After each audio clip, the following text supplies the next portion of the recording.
देश भर में बीजेपी ने सदस्यता अभियान छेड़ दिया है। उसी के मद्देनजर बलिया के सिकंदरपुर में पहुंचे बलिया प्रभारी मंत्री दयाशंकर मिश्रा दयालु, जहां कार्यकर्ताओं को संबोधन के बाद मीडिया से बात करते हुए सपा के सवाल पर कहा कि सपा अपराधियों को श्रेय देती आई है। 2027 विधानसभा चुनाव होने में भले ही अभी समय है, लेकिन सभी राजनीतिक दलों ने संभवतः चुनावी कसरत शुरू कर दिया है। विशेष रूप से भारतीय जनता पार्टी ने सदस्यता महाअभियान शुरू कर दिया है। बुधवार को सिकंदरपुर स्थित तुलसी पैलेस में महासदस्यता अभियान भव्य रूप से शुभारंभ किया गया। वही कार्यक्रम समाप्त होते ही बलिया प्रभारी व आयुष मंत्री दयाशंकर मिश्रा दयालु सपा पर जमकर बरसे। मीडिया ने सवाल किया कि अखिलेश यादव ने कहा है कि 2027 में सरकार बनते ही बुलडोजर पहले गोरखपुर आएगा। जवाब में मंत्री दयाशंकर मिश्रा ने कहा कि अखिलेश यादव को कम से कम गुंडे और अपराधियों पर कोई कमेंट नहीं करना चाहिए। अभी चुनाव आएगा तो देखिएगा, सभी लोग एक साथ खड़े हो जाते हैं। सपा हमेशा से अपराधियों को श्रेय देती आई है।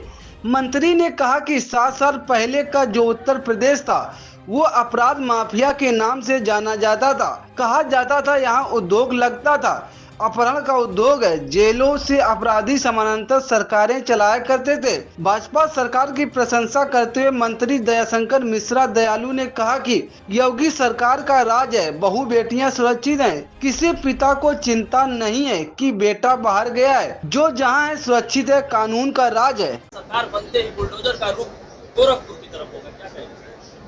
अखिलेश यादव तो कम से कम गुंडे और अपराधियों के लिए कोई कमेंट नहीं करना चाहिए, इसलिए कि सारे लोग उनके पाले में खड़े होते हैं। अभी सरकार चुनाव आएगा तो फिर देखिएगा कैसे तमाम लोग उनके साथ खड़े हो जाते हैं। अब प्रश्न दिया है और इसीलिए उत्तर प्रदेश बदनाम था पिछले सत्ता को। 7 वर्षों के पहले की उत्तर प्रदेश की जो उत्तर प्रदेश था, उत्तर प्रदेश हिंदुस्तान के नक्शे पर अपराध और माफिया राज गुंडों के लिए जाने उद्योग लगते थे। यहाँ तो कहते थे कि अपहरण का उद्योग उत्तर प्रदेश में है, यहाँ वसूली की जाती है, जेलों से अपराधी समानांतर सरकारें चलाया करते थे। लेकिन आज उत्तर प्रदेश में आपने देखा कि ग्लोबल इन्वेस्टर समिट में पूरे हिंदुस्तान के 41 लाख करोड़ रुपए का इन्वेस्टर उत्तर प्रदेश में आया है उद्योग के लिए। तो देश के व्यापारियों का, उत्तर प्रदेश के व्यापारियों का भरोसा इस सरकार पर है और इसीलिए है उत्तर प्रदेश में कानून का राज है। योगी जी की सरकार ने समाज का भरोसा जीता है। आज हमारी बहन बेटियां भी रात के अंधेरे में घरों से निकलती हैं। किसी पिता को इस बात की चिंता नहीं करना होता उसका बेटा घर के बाहर गया है तो लौटेगा भी नहीं।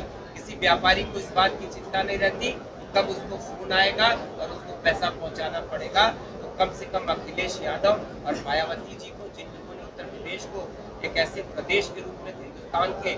एक सवाल, जिस तरह से अखिलेश यादव कह रहे हैं कि सीएम योगी नहीं रह गए, अब बायोलॉजिकल हो गए हैं, उनको डीएनए में रुचि लग रही है। डीएनए क्या है उनका फुल फॉर्म भी उनको नहीं पता है। अपने शब्दों पर ध्यान देना चाहिए। ये लोग कुछ कहने के पहले अपने गिरेबान में नहीं झांकते, ऐसे गलत शब्दों का प्रयोग करते हैं जो राजनीतिक व्यक्ति को, एक राजनीतिक दल के मुखिया होने के नाते उनको शब्दों की गरिमा का ध्यान रखना चाहिए। आज आप कहते हो, कल आपको सुनना पड़ता है तो क्या होती है। तो मुझको लगता है कि इन बातों से विपक्ष के या किसी भी राजनीतिक दल के किसी भी मुखिया को ऐसे चाहे कंगना रनौत भी